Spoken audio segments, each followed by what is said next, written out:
Okay.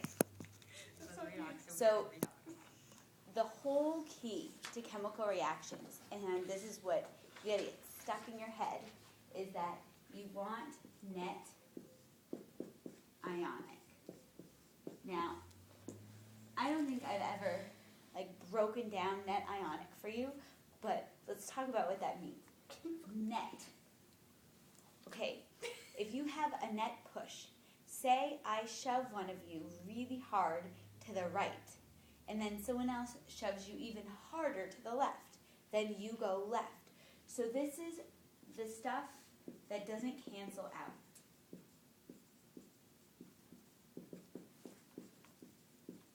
So if you have a person being shoved this much this way and this much this way, the net is this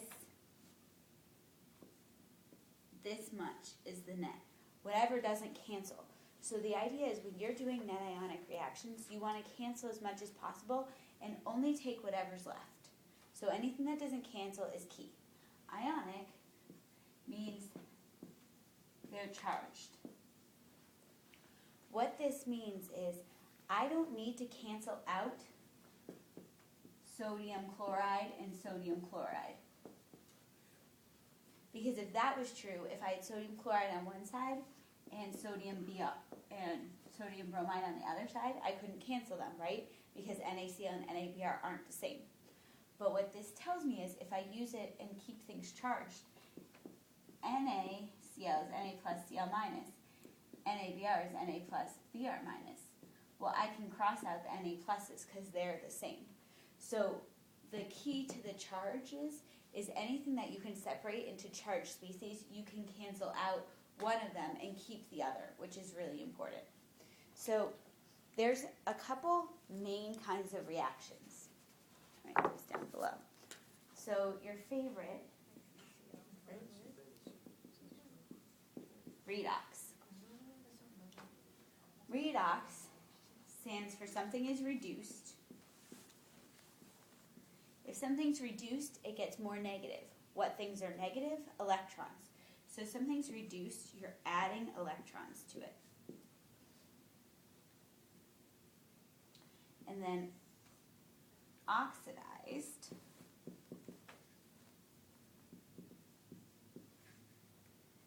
means that you're not adding electrons, but electrons are being released.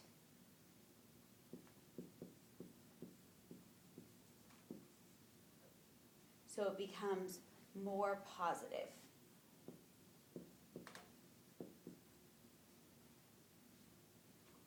So an example of something being oxidized, this is the one I always remember. I don't know why it stuck in my head, but iron 2 becomes iron 3.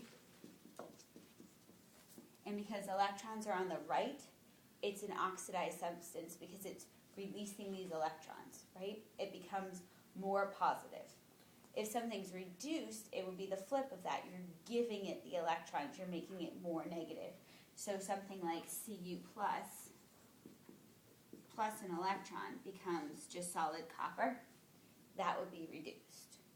Here's the cheat. On your AP exam, they give you a reduction table that we've never used because we haven't done electrochemistry, but it gives you all the reduction reactions. They all have the electrons on the left. So if you have a hard time remembering which is which, look at the reduction potential table. All of the reactions have the electrons on the left, so reduction has electrons on the left. If you ever get stuck and something says which one's reduced, which one's oxidized. If something's oxidized, it's the reducing agent. If something is reduced, it's the oxidizing agent.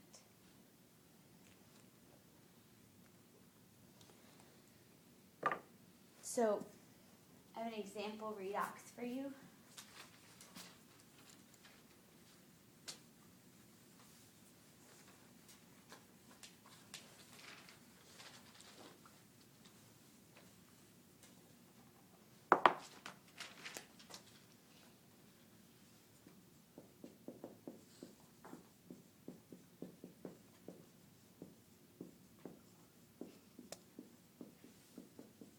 The whole point of acknowledging something's redox is so you can balance it.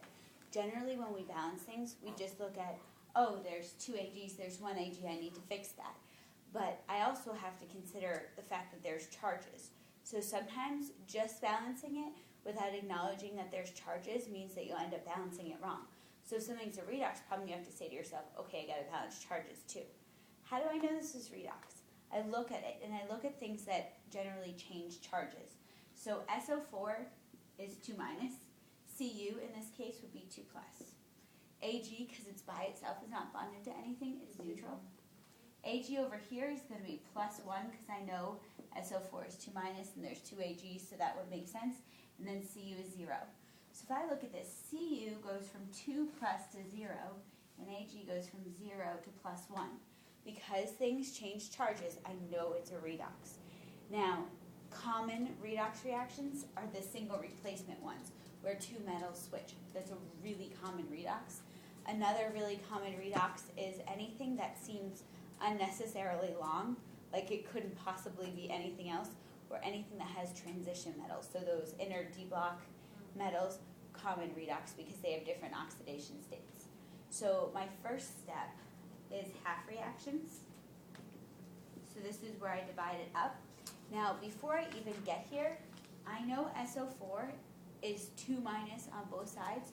So when I look at net reactions, I can totally and completely ignore the SO4 because it's a 2 minus on both sides. There's no net SO4.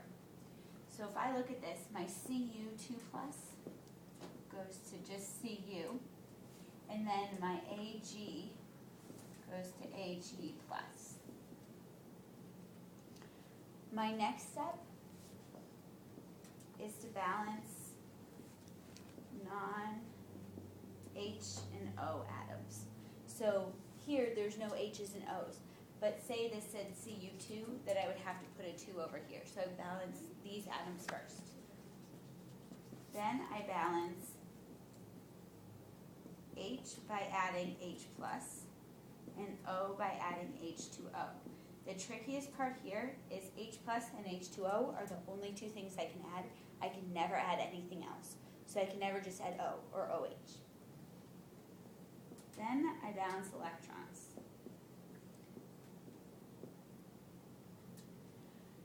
If you look at this, there's no H's, there's no O's, there's nothing to balance. The only thing I really need to be concerned about is electrons.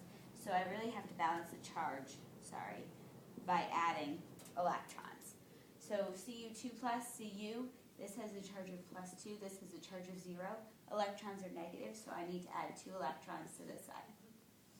If I look at Ag, Ag of 0, Ag plus 1, so I need to add 1 electron to each side. My 5th step is to make sure the electrons on the right equal electrons on left. So if I look at this right here, I have 2 electrons right here and 1 electron right here. I know in balanced equations I never have random electrons floating around. So what am I going to do? I'm going to multiply this whole equation by 2 so that my electrons cancel. And then my 6th step is add equations together. 2 electrons cancel, and I get Cu2 plus 2Ag gives me Cu plus 2Ag plus. Now, if I were to go back and plug this into the original equation, Cu2 plus I have 1 of, so Cu2 plus 2Ag, I would need a 2 right here. Cu, I have just 1 Cu, and then 2Ag plus. If you look, I already have 2Ag plus because it's Ag2, so I don't actually have to do anything with that, and I leave it. It depends what they ask for. On the reaction part of your test, when they ask for net ionic, this is your net ionic. If they ask you to plug it back into the original equation, or ask you to find the coefficients in a multiple choice problem, this would be your answer. Next type of reaction is precipitation reaction.